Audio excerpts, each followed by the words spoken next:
may not be able to do much about the weather, but we do need a better plan for putting out a burning city than waiting for rain. America is so partisan now that even when there's a disaster of any kind, so many people choose to defend their own team, even over. A lot of Democrats in this one-party state this week went right to, don't blame politicians, you can't do anything about the wind. Which is exactly half true, the wind part. Yes, fire is a tough fight out here, and yes, global warming absolutely makes it worse. But that's largely out of our control. What are we going to do? Pass a ballot measure to make sure Chinese stop burning coal? It's no wonder that in 2021, San Francisco issued only 2,000 permits for new homes. Sure, there are people living in the streets, but that's because we want to make sure the apartments they don't live in are perfect. I don't fear AI anymore because it couldn't possibly be any more robotic than the humans who run things now. Bill Maher has exposed one force he believes is doing serious damage to California. And here's the twist. It's likely never crossed your mind before. On Real Time with Bill Maher, the comedian delivered a raw, ruthless breakdown that could seriously unsettle the Democratic Party.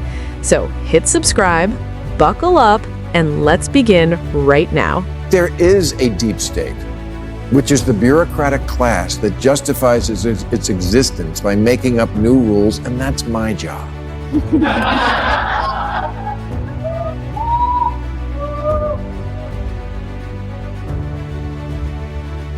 It's the vast network of regulators, administrators, inspectors, contract reviewers, project managers, fee assessors, special commissioners, zoning officers, and consultants whose jobs seem to be to make sure nothing ever happens and then charge you for it. Bill Maher zeroed in on what he believes is the single biggest force holding California back: its deeply entrenched one-party system. According to Maher, party loyalty has become so dominant that many voters prioritize labels over leadership performance. He argues this blind allegiance has hollowed out accountability, allowing poor leadership to survive election after election without consequence. In his view, this isn't just a California problem, it's a warning sign for the party nationally. Maher goes further, warning one-party dominance breeds bloated bureaucracies with little incentive to reform or improve. Agencies multiply, rules pile up, innovation stalls, costs rise, and services decline. His point is blunt. When power goes unchallenged, it stops serving the public. San Francisco, the city's so nice you'll step in poop twice.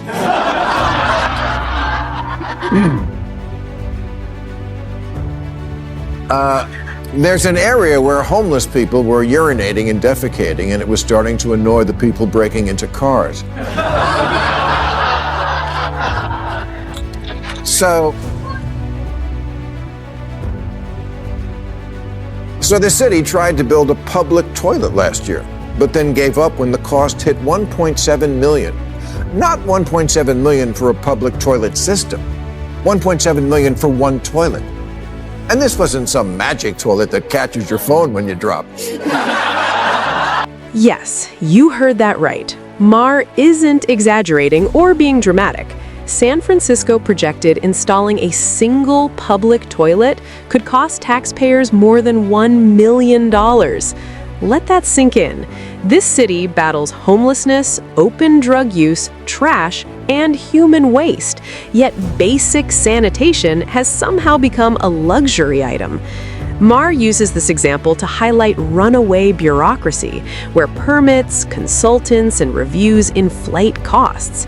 Simple solutions turn into absurd financial nightmares.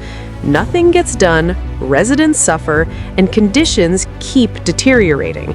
Maher says this reflects deeper structural failure, where process matters more than results. So then a private company took pity on San Francisco and offered to build them their toilet for free. But after, quote, project management, construction management, architecture and engineering fees, permits, civic design review, surveys, contract preparation, and cost estimation, The free toilet was still going to cost almost $1 million.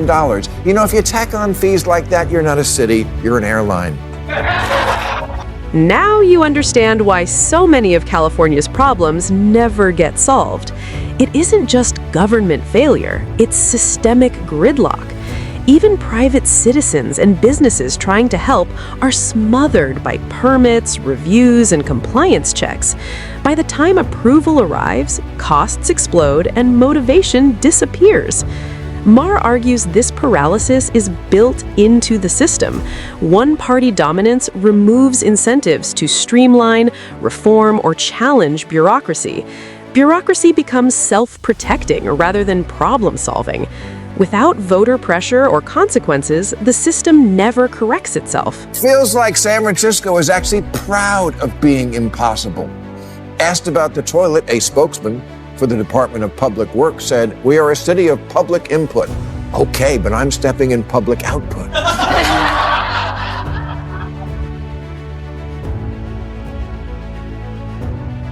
Meanwhile, the median time to get approval to build a house there is 627 days. That's 217 days longer than it took to build the Empire State Building. You need 87 permits, 15 from the Planning Commission, 26 from the Public Utilities Commission and the Fire Department, 19 from building inspectors, 17 from the Public Works, 10 related to public spaces, and 1 from a guy in a t-shirt that says Federal Boob Inspector. Costly doesn't begin to describe the situation.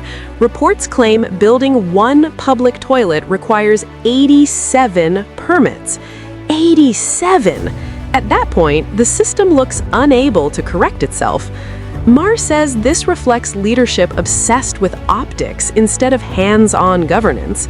Cutting red tape and demanding results gets ignored for speeches and symbolism. The result is crumbling infrastructure, public health crises, and wasted taxpayer money.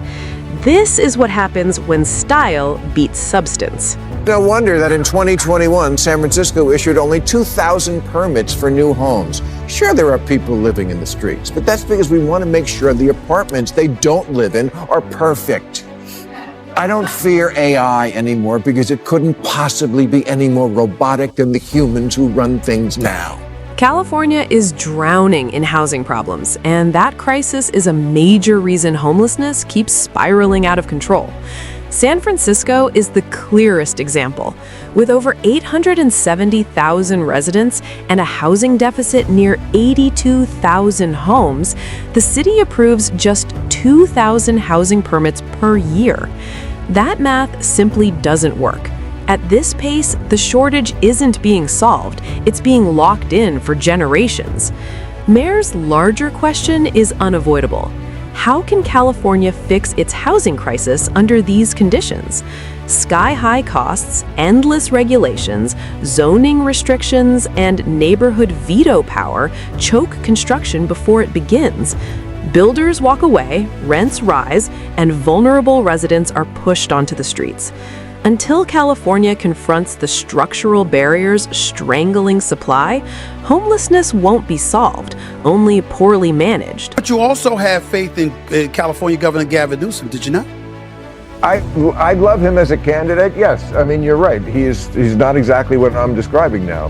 Right. I think he'd be a great candidate. He has shown in recent months the ability also to move to the center. He would have to do it a lot more. But as a candidate, he looks great. Great speaker, very forceful, can be mean, which is really important, and he can do it. He also has the backing, or certainly should, of where the energy is in the Democratic Party, the far left, because he's been out front on a lot of very liberal issues, which I think is great. Gay marriage here in California and stuff like that. Pollution, all sorts of stuff that we believe in. Maher has never hidden his admiration for California's governor, but he's done pretending everything is fine. In his view, Gavin Newsom's biggest problem isn't intelligence or ambition, it's ideology. He argues Newsom has tied himself too closely to his party's most extreme positions, dragging his governorship down. The solution, he says, is simple but politically risky. Move back to the center. That doesn't mean abandoning principles, it means embracing reality. By loosening his grip on progressive orthodoxy, Newsom could finally cut through California's suffocating bureaucracy. Less red tape, faster approvals, and policies that work instead of sounding good. Maher's message is blunt. California needs results, not slogans. You know, he does have a long trail to lose the baggage of governor of the most liberal state in the country. And you know, I tell him face to face, I've said it on the show, he went too far left for me often. But it is encouraging to see that in at least 3 places I can think of, he has moved it back to the center. But he's got a long way to go if he wants to do that. Do you think a far lefty can win a national election in this day and age? A presidential election. Do you think that could A happen? far left, you mean like AOC? Yes. I'm just whether it's what you said about Newsom, whether it's an AOC. I mean, do you think somebody like that can win a general election for the presidency of the United States in this day and age? I don't think so. I don't think so either. Maher is blunt on this point. If Gavin Newsom ever wants to win nationally, he must recalibrate. According to Maher, Newsom has become the face of nearly every major culture war issue coming out of California. That may play well inside deep blue circles, but it's a liability elsewhere. Swing voters in the Midwest, the South, and parts of the Northeast don't respond the same way. Maher argues extreme cultural positioning ties Newsom's identity to policies many see as divisive or impractical. Those same priorities, he says, have fueled bureaucracy, ballooning costs, and policy paralysis. The warning is clear. National elections aren't won on ideological purity. Without a shift towards the center, Maher believes Newsom's ambitions end before they start. May not be able to do much about the weather, but we do need a better plan for putting out a burning city than waiting for rain. America is so partisan now that even when there's a disaster of any kind, so many people choose to defend their own team, even over. A lot of Democrats in this one-party state this week went right to, don't blame politicians, you can't do anything about the wind. Which is exactly half true. The wind part. Yes, fire is a tough fight out here, and yes, global warming absolutely makes it worse. But that's largely out of our control. What are we going to do, pass a ballot measure to make sure Chinese stop burning coal? Maher then turns to the fires that tore through California's Palisades, and his criticism sharpens. He acknowledges fires are complex, driven partly by weather and climate conditions beyond control. But Maher refuses to let leadership off the hook. According to him, those realities don't excuse a sluggish, poorly coordinated response. Years of mismanagement and bureaucratic paralysis left the state unprepared. Fire prevention was inadequate, response systems tangled, and resources deployed too slowly. For Maher, this wasn't just a natural disaster, it was a stress test, and California failed it. When government obsesses over process, crisis response collapses and people pay the price. CEOs ran a story on how getting the water out of the hydrants in Pacific Palisades was more complicated than it seems. I'm sure it is. I'm sure it's very complicated. That's why I pay 13% of my income in this state every year to people who I assume were working on things like this.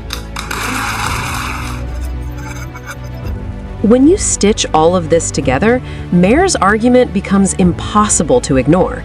California's problems aren't random, they're self-inflicted.